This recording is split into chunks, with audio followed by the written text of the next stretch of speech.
गुन्हेगारी जगताचा अचूक वेध घेणारी डायरी म्हणजेच क्राईम डायरी। नमस्कार, मी Sayali. Crime diary news channel मध्ये आपले स्वागत आहे। पाहूयात अशाच ताज्या बातम्या।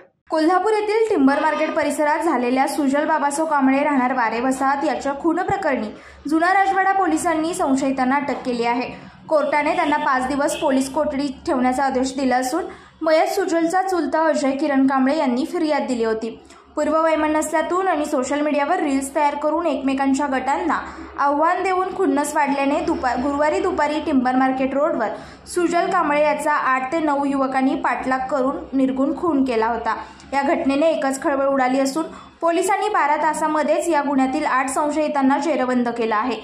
ओमकार राजेंद्र पवार वय वर्ष 19 राहणार पंचगंगा तालीम मंडळ परिसर, आदित्य आनंदा पाटील उर्फ जर्मनी वय वर्ष 21 राहणार झुंजार क्लब शिवाजीपेठ, आशिष भाटकर वय वर्ष 19 राहणार पंचगंगा तालीम परिसर उत्तरेश्वर पेठ, तेजस उर्फ पार्थ राजेंद्र कळके वय वर्ष 19 राहणार मस्कुती तलाव परिसर उत्तरेश्वर पेठ आणि श्रवण बाबासो नाईक वय वर्ष 19 राहणार Sarnaik colony Shivajipeth, Sadiq John Peter वय वर्ष 19 राहणार राजाराम चौक टिंबर मार्केट आणि कोहिनूर शोएब शेख सुमित कांबळे यांच्यासह विधी संघर्ष बालकाच्या विरोधात गुन्हा नोंद झाला असून पोलिसांनी 8 संशयितांना अटक केली आहे।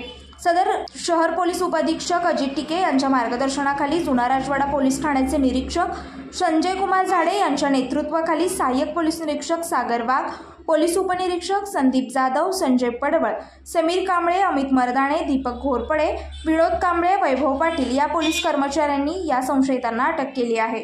अशाच ताज्या बातम्या पाहण्यासाठी क्राईम डायरी न्यूज चॅनलला सबस्क्राइब करा, शेअर करा आणि कमेंट करा। धन्यवाद।